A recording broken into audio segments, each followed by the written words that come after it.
Welcome to the 10th episode of Mayor's Mixtape. I'm Haley Sue Robinson, Director of Public Affairs for the City of Pueblo.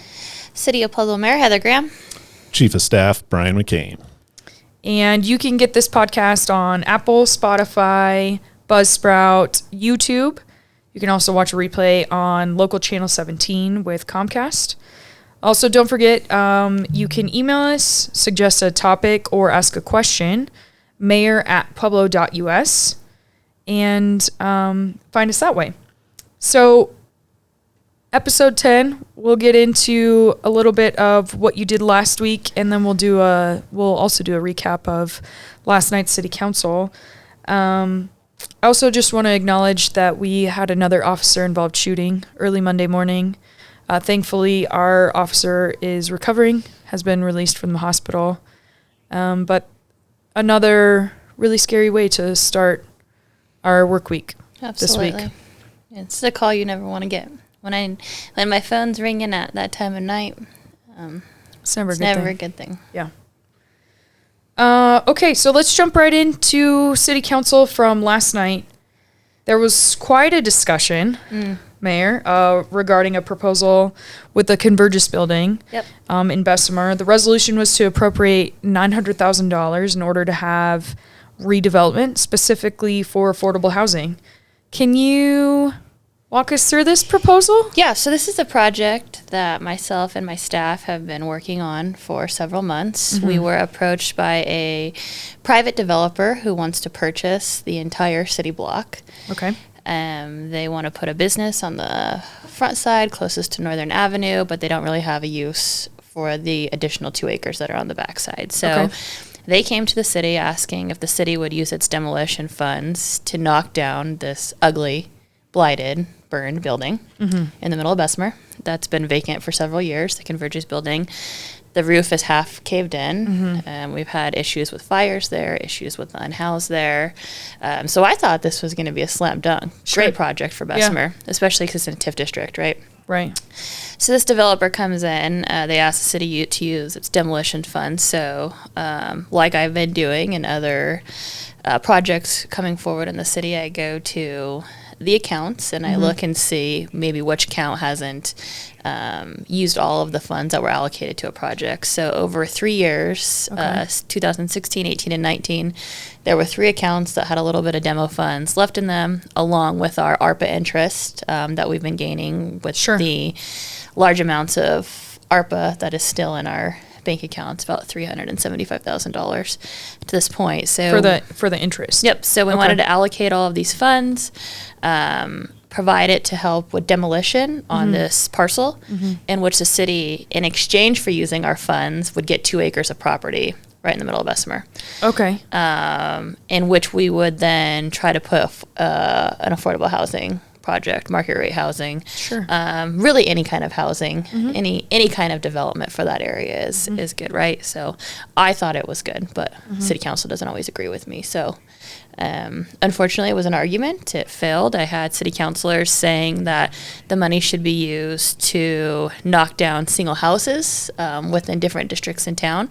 The city of Pueblo has other funding sources, CDBG money, that we receive every year in order to do those projects, in which we are actively doing. So we have 4 houses that are going to come down soon. It's a quite lengthy process when it comes to the condemnation of acquiring these properties, acquiring the liens on the properties, and if it has asbestos, we have to get an open air permit from the state. So it's a long process. Right. So it's not that we're not doing it; it takes time to do it. So along the lines of the city council, not approving it, it's unfortunate. This was a great project for Bessemer.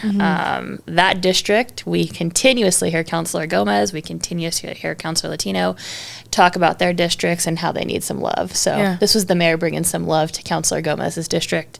Unfortunately, the rest of the city council didn't see it that way. So we're going to try to put another proposal together and bring it to city council, because I think that this is a great project. And the reason why this project works is because it's a public-private investment into the community. Absolutely. You have city funds, city demo funds, cities acquiring property. You have a new business that'll be going in, which is going to generate TIF revenue. which will help with public improvements and infrastructure into the Bessemer area. I don't know what else anybody could ask for with that specific piece of property. That area, that intersection, is a very high crime rate intersection. We have we have lots of calls for service there. Yep, real-time crime center trailers deployed on that intersection because of the drive-by shootings, because of the crime incidents that we have at the park. And so what better way to try to eliminate some of this blight, some of this crime, other than to put new businesses and new developments in the heart of Bessemer. So I'm really disappointed in the city council that this project has failed, but we're going to bring it back and we're going to keep pushing forward because that's what we do. It's also a really good location because it's right on a transit line. Absolutely. So one of the reorganizations that we had last year with public transit is right there through Northern and Mesa, which is just adjacent to that property. Yeah. There's a bus stop right on that property. So if you're talking affordable housing or any type of housing at all, really good access. And it's right in that Northern Avenue corridor that's so frequently traveled. It seems like there still could be a path forward. Yeah, well, we're going to keep pushing it. We know there's a path forward. City council needs to educate themselves on the way that these processes work. This is not the first time that the city has used a large lump sum of demo funds to demo a property this size. City council voted 2 years ago to use $800,000 to demo the Albany building. If you remember, that's right up by Vidmar Motor Company and Connect School, right on that corner.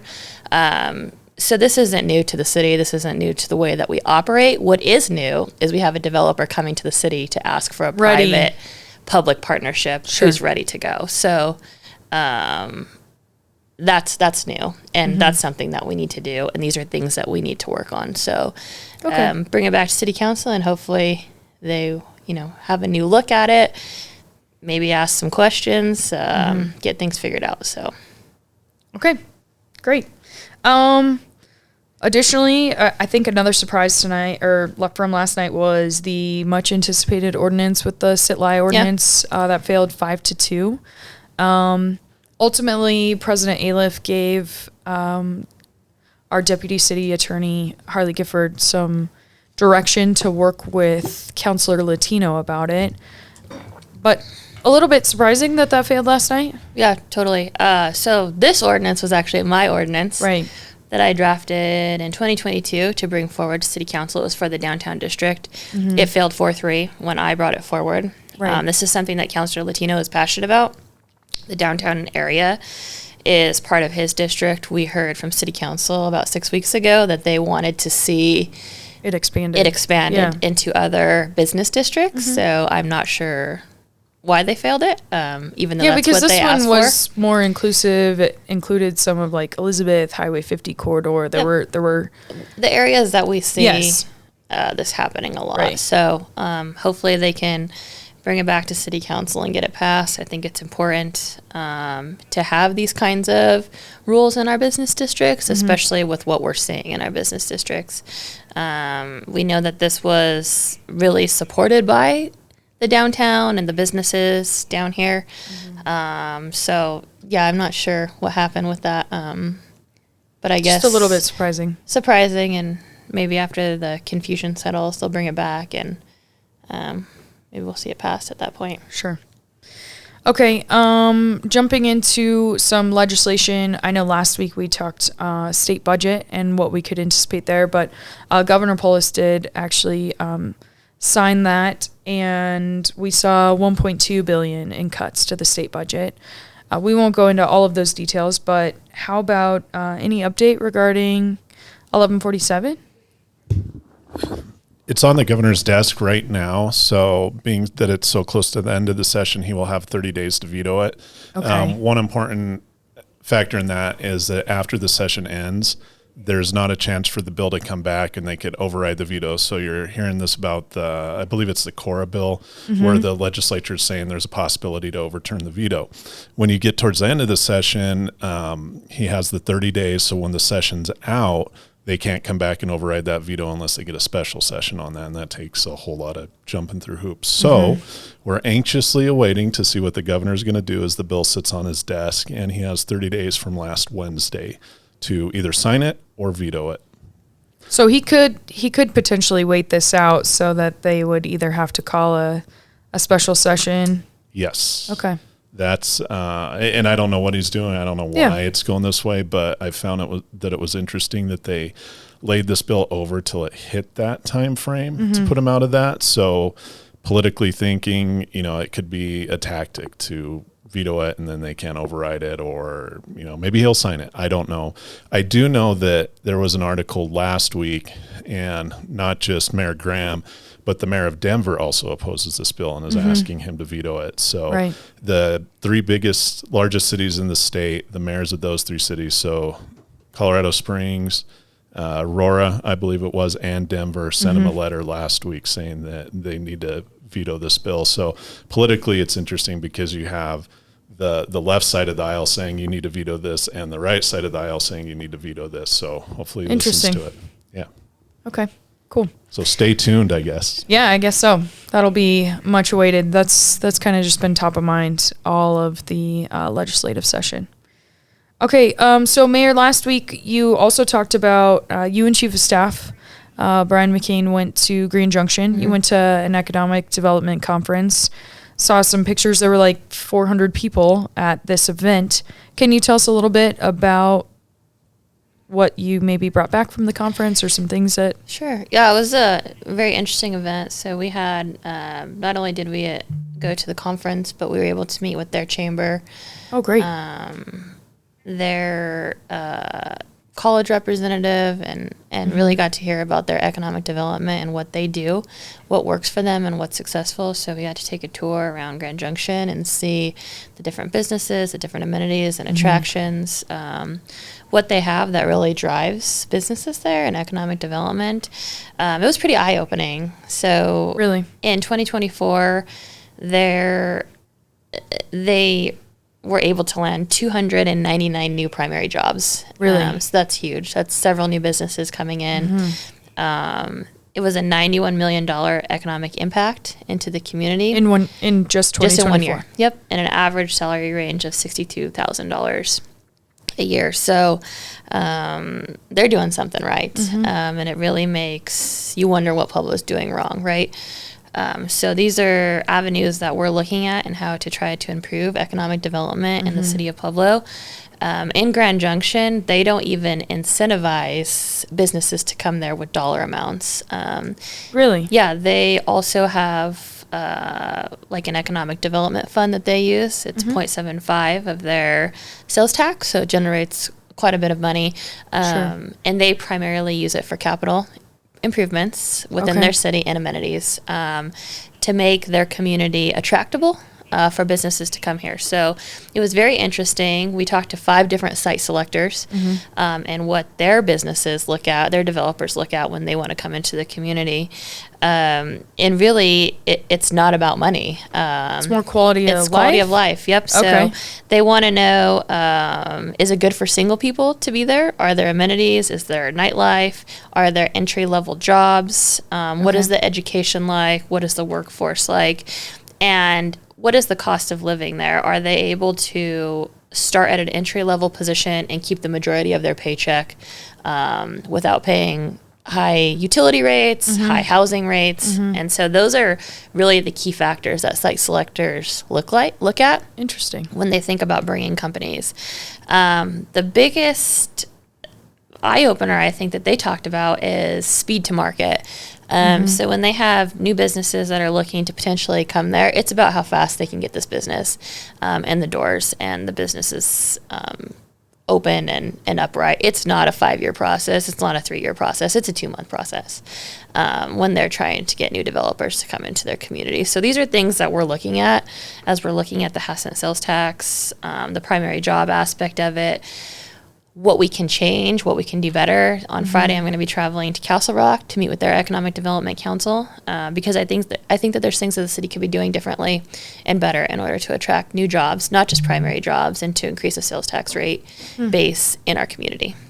So they're essentially kind of at the point where they're just giving the green light to folks. It's less about, I guess, for lack of a better term, like the dating process. Like you said, it's not really like a 3-year or 5-year process. It's more like, let's press go and get it done. They also have a small business incubator that we got to visit. They have really cool concepts of design going on. They have a 3D printing room, a sewing room.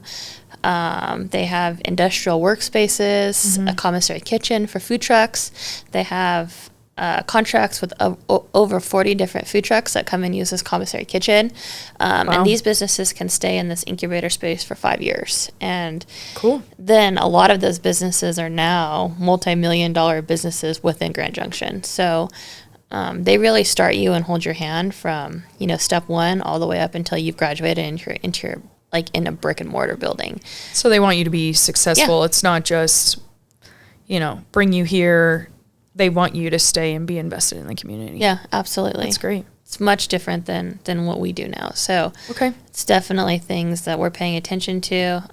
We'll take it back to our economic development partners at the city and see what ways we can mold to better fit communities who are thriving in economic development, unlike the city of Pueblo. Well, and Grand Junction is pretty similar size, It's actually half the size. Yeah. It's 60,000 people, so half the size of the city of Pueblo. But the demographics, I would say, of Grand Junction is pretty similar to Pueblo. We're much bigger, although their university is larger than ours. But they're still not like a college town, whereas I would say, Pueblo, we're not necessarily a college town either, even though we have the community college and the university. We're not like a Fort Collins, which is like a college town. And their outdoor activities, their outdoor rec are very similar to what we have to offer in the city. So there's more that we could be doing. There's new things that we can explore, and we really need to look into it and figure out what we're doing wrong. Okay, great. And looking forward to hearing what you maybe bring back from Castle Rock later this week too. Wonderful. Okay, speaking of traveling, I guess this is kind of just the week of travel. Yesterday, you also posted on your personal Facebook page, you made a visit to Canon City, met with their city council and members of their Energy Advisory Committee. Yeah, so kind of similar to what we're developing with our new Energy Commission. Can you tell us a little bit about what that meeting was like? Yeah, so we went to specifically talk about Black Hills and the Black Hills off-ramp. They opted to take their off-ramp in 2017. Okay. They've brought it back in a ballot issue to their constituents about re-entering the franchise agreement, and it's failed. So they do not want to get into bed with Black Hills Energy.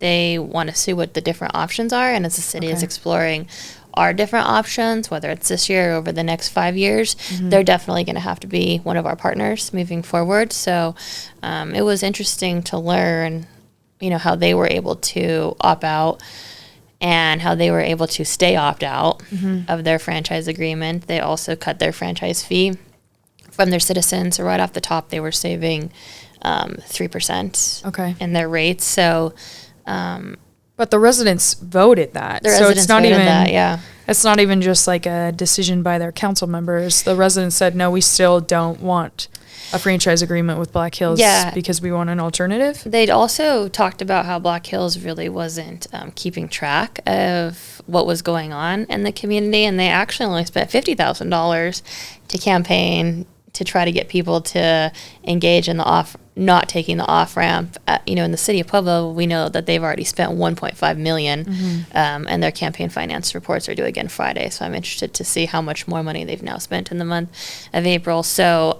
they're spending a lot of money in the city of Pueblo to make sure that the citizens are confused enough that they do not vote to take the off, that they do not vote to let the city council explore taking the off-ramp. And they were successful, and so I'm curious to see how the May 6th election is going to go. We're a week away. We're a week away. We've been doing the best that we can, and in the capacity that we have to go out and speak to the community and educate the community. But ultimately, it will come up to the city council on how they decide, and if they want to take the off ramp come August. Sure. So we'll we'll hear from the residents in a week. Yeah. And just really people need to educate themselves. We have our last town hall tomorrow night at Rollings at 5:30. So if anybody still has questions, please come and talk to me, and I'll help you fill in the areas that you don't quite understand, and we'll make sure people are educated for next week. Yeah, I know both you and President Aliff pretty vocal last night about coming to the last town hall and turning in your ballots. I think regardless of how folks choose to vote, we want to see people turn in their ballots. Yep. Yeah. Okay. And Councilor Latino was very passionate about it last night. If you go back and watch the, I would say so. Yeah, that's one of his more heated commentaries that maybe we've seen from Councilor Latino, but wanted to make sure that people knew exactly how he felt. Okay, so tomorrow's your last personal town hall. We want folks to get their ballots in next Tuesday by 7 p.m. And that's also the day, or this week, sometime this week is the day that recall petitions are due back in the city. So I'm anxiously waiting to see if you're going to get 6,200 people who don't want me to be the mayor anymore. 6,281. 6,281. To be precise. Yeah. Okay, so lots of results coming in. Lots of results coming in the next week. So. Okay. So next week's podcast should be pretty juicy, I would say. Don't you think? Great. Okay. Well, with that, then I think we'll wrap for the day. Don't forget, you can email us with topics, questions, mayor@pueblo.us. You can find us on Apple, Spotify, YouTube, Buzzsprout, wherever you get your podcasts. And also check us out on local channel 17. Anything else you want to add, Mayor? I don't think so. The Riverwalk, the boats are opening this weekend. Oh, yeah, because it's the first week of May. First weekend in May, so that's exciting. So if you're looking for something to do, absolutely, come to check out the progress on the boathouse and get a boat ride or paddle duck or whatever they're called out there. That's always fun. The little pedal boats with the ducks. Those are cute. Yeah, spring is in the air. You can see our Parks and Rec department actively working. Oh, they're working so hard. Streetscapes, getting the lawns ready for the city before it's 100 degrees and everything burns up. The golf courses look good too. Golf course is nice and green. So this is like my favorite time of year. Great. Yeah. Okay. Then we'll see you next week. Okay. Thank you.